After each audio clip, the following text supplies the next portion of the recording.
No, toto už je taký každoročný rituál. Hlási sa o pár dní duhový pochod, v iných krajinách nazývaný ako Gay Pride. Ja už som dosť oprúzený z toho, ako sa raz za rok objavia proste hordy publicistov, ktorí strácajú totálne kontrolu nad sebou a hovoria, že sa tu na nás chystá proste koniec sveta, Sodoma Gomora. Registrované partnerstvo, ale aj manželstvo a adopcie detí sú niečo, čo v civilizovanej Európe absolútne normálne funguje.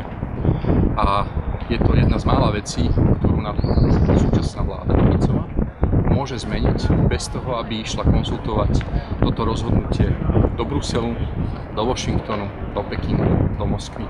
Môže to urobiť tu, môže to urobiť za 2 dní, nestratí žiadneho voliča, pretože naopak môže týmto dokonca aj spôsobiť istý prechod liberálnych voličov smerom k sebe.